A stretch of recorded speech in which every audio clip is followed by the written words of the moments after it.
बयनिसिमबो खुलुमबाय। लोगोसे बे समाव आङो नोंथांमोननि गेजेराव मोनसे गोदान भिडिअ लानानै फैबावबाय। नोंथांमोना भिडिअखौ फारियै जोबजासिम नायलांदो। थांनाय 22 जुन अदेबानि मंगलबार खालि आसामनि मन्त्रि रन्जित दास बिथाङा खौरांगिरिनि गेजेरजों बुङो दि बावैसो सिगां आसाम बिधानसभा बिसायख'थि जानानै थांदोंब्लाबो फिन आरोबाव थाबैनो आसामाव मोनबा बियाबाव उफ्रा बिसायख'थि जाफिनगोन होनना। बेफोर बियाबफोरा फारियै तामुलपुर, गसाइगाव, मरियनजों लोगोसे गुबुन मोननै बियाबाव बे बिसायख'थिया थाबैनो गोख्रोङैनो जागोन होनना फोरमायो। नाथाय गुबुन मोननै बियाबा बबे जागोन बेखौ बिथाङा फोरमायथिना होआखै। थेवब्लाबो बिथाङा फोरमायना होबावो दि सानसे साननैनि गेजेरावनो गुबुन बेरेखा दोलोनि सासे एमएलएआबो बिजेपि दोलोआव हाबफैगोन होनना। गुबुन खौराङाव फैबावदो, मैया 23 जुन बुधबारखालि क'क्राझार सहराव थानाय बिटिसि आबाद बिफाननि डाइरेक्टरनि मावखुलियाव बिटिसिनि आबाद बिफाना आथिखालाव आबादारिफोरखौ बैग्यानिक राहाजों आबाद दिहुननायजों लोगोसे आबाद बिथिंखौ जौगाखां खालामनायनि थांखिजों गंब्रै जिल्ला क'क्राझार, चिरां, बाक्सा, उदालगुरिनि सा 104 मुलाम्फायारिफोरनो गं 104 पावार टिलार ट्रेक्टर राननानै होयो। बिनिनो क'क्राझार जिल्लानिफ्राय सा 37, चिरां जिल्लानिफ्राय सा 15, बाक्सा जिल्लानिफ्राय सा 37 आरो उदालगुरि जिल्लानिफ्राय सा 15 आबादारिफोरा बे पावार टिलारखौ मोनफुंनो हादों। आरोबाव फैबावदो गुबुन खौराङाव, 28 नं गसाइगाव बिधानसभा बियाबनि बिथां रुंसारि एमएलए माजेन्द्र नार्जारिया थांनाय 26 मे खालारखालि कर'ना जिउसाजों नाख्रेबजाना हरखाब जिउ खोमानो गोनां जादोंमोन।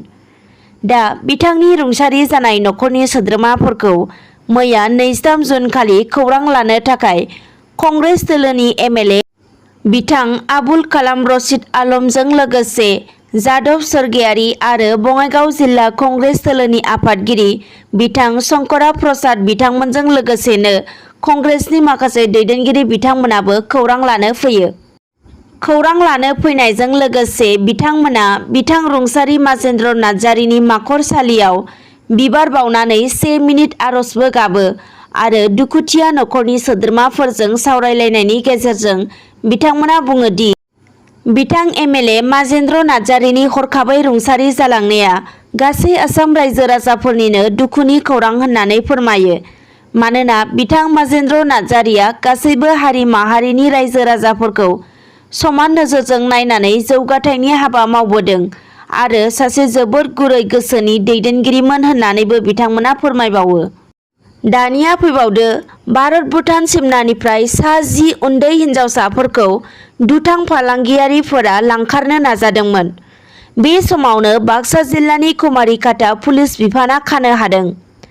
खौरां मोननाय बायदिब्ला गुजरातनिफ्राय फैनाय गंसे बास गारियाव उन्दै हिनजावसाफोरखौ भारत भुटान सिमनानिफ्राय लांना थांबाय थानाय समावनो बासनि ड्राइभारजों लोगोसे खामानि होगोन होनना मानसि लाना थांग्रा सुबुंखौ पुलिसा खानो हादों।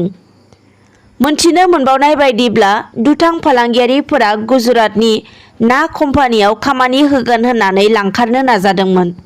आरोबाव गुबुन खौराङाव फैबावदो, थांनाय 16 जुन खालिसो कार्बि आलं पुलिसनि गोख्रोङै सिग्रोमनायाव 16 कौटि रांनि ड्राग्स हमनो हानायजों लोगोसे इन्टारनेशनेल ड्राग्स फालांगियारि सोमोन्दो गोनां सासे आइजोखौ पुलिसा खानो हादोंमोन।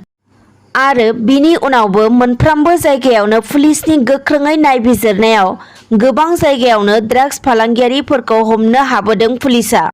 आरोबाव मैया 23 जुन खालिबो पुलिसनि गोख्रोङै सिग्रोमनायाव गुवाहाटी नोगोरमानि दारापुराव लाख रांनि ड्राग्स हमनो हाबावदों। मोनथिनो मोननाय बायदिब्ला ड्राग्सनि बेसेना 2.55 कौटि रांनि जागौमोन आरो बेजों लोगोसेनो गंनै बेसेनगोसा गारि, नगद 26 लाख रांबो बोखांफानो हाबावो। ड्राग्स फालांगियारिफोरखौ शफिकुल मुंनि होनना मिन्थिनो मोन्दों। मोनसे इसिङारि सुलुंनि गेजेरजों बे ड्राग्स फालांगियारिखौ पुलिसा खानो हादों। मोनथिनो मोनबावनाय बायदिब्ला 6 दाननिफ्रायनो गावनि न'निफ्रायनो बे ड्राग्स फालांगियारिखौ मावबोदोंमोन। मख'नो गोनांदि ड्राग्स फालांगियारि शफिकुल मुंनि सासे सुबुंखौ हमना लाबोबाय थानाय समावनो पुलिसनि गारिनिफ्राय बाज्रुमनानै खारनो नाजादोंमोन ड्राग्स फालांगियारिया। बे समावनो पुलिसा गुलि गावनो गोनां जायो आरो ड्राग्स फालांगियारिया जोखोम जानो गोनां जायो। खौरां मोननाय बायदिब्ला दा ड्राग्स फालांगियारिखौ गंसे सोरखारि देहा फाहामसालियाव फाहामथाय होनाय जागासिनो दं होनना मिथिनो मोन्दों। आरोबाव फैबावदो, देग्लाय 2021 मायथाइनि मेट्रिक आरो एचएस आनजादखौ खुंफुंनाय जायासै। थेवब्लाबो आनजादनि फिथाइ महरै फरायसाफोरनो फरायसालिनि सिगाङाव खुंफुंनाय आनजादनि नाम्बारखौ नायनानै फरायसाफोरनो आनजादनि फिथाइखौ होनाय जागोन होनना सोलोंथाइ मन्थ्रि बिथाङा थांनाय बावैसो सान सिगाङाव फोरमायथिना होदोंमोन। बे बिथांखि बायदियैनो मैया जौसिन थाखोनि आफादा मोनसे सावराय जथुमा जिरायो। नाथाय बे जथुमानि गेजेरजों गोजौ फरायसालि आरो हाइ माद्रासा आनजादनि नाम्बारखौ माबोरै होनाय जागोन बेखौ थियै फोरमायना होआखै जौसिन थाखोनि आफादा, जायनि थाखाय दिनै सावराय जथुमा जिरायफिननाय जागोन। गुबुन खौराङाव फैबावदो, सासे आइजोखौ सानसेयावनो होयो 2 कभिड भेक्सिन। मोनथिनो मोननाय बायदिब्ला थांनाय मंगलबारखालि बिश्वनाथनि बिहालिनि थानबिहालि गुदि फरायसालियाव कभिड भेक्सिन होनाय जादोंमोन।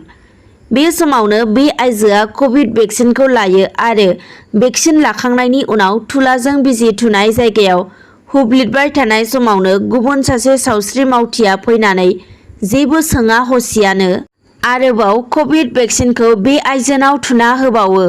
2 भेक्सिन होनायनि उनाव दा बे आइजोनि देहाया गाज्रि एबा लोरबां जाना दं होनना खौरां मोननो हादों आरो दासिमाव देहा फाहामसालियाव फाहामथाय होगासिनो दं होननानैबो खौरां मोननो हादों।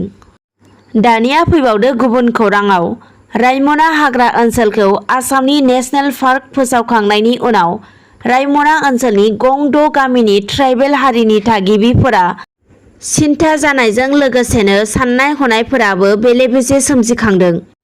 बेनि सायावनो मैया बिटिआरनिफ्राय बावैसो इलेक्टेड एमसिएलए जालांनाय बिथां वेलचान हासदाया बे जायगानि थासारि एबा जौगाथायनि फारसे बिथांमोनजों सावरायहैयो। लोगोसेनो आसामनां सावथाल फरायसा आफादनि नेहाथारि बिथां रिमन सरेनाबो गावसोरनि हारिखौ सिनायथि होनो आरो जौगाखां होनायाव मदद होनो थाखाय सरकारनिसिम खावलायहरो। दानिया गुबुन जोबथि खौराङाव फैबावदो, 27थि एसएसबीनि हानजाया बर' लाइमोनफोरखौ साख्रियाव थिसननायनि थाखाय बाक्सा जिल्लानि लोक्षी बाजाराव मैया 23 जुननिफ्राय फोरोंथाय होनाय हाबाफारिखौ जागायजेनबाय। बे फोरोंथाय होनाय हाबाफारिया 6 साननि थाखाय खुंफुंजागोन, अदेबानि फैगौ 28 जुनसिम। दिनै फुंबिलिनि खौरांफोरा बेखिनियानोसै। नोंथांमोना जुदि भिडिअखौ नायनानै मोजां मोनदोंब्ला लाइक, कमेन्ट, शेयार, साबस्क्राइब खालामनो दाबाव। एसेनोसै, गोजोन्थों।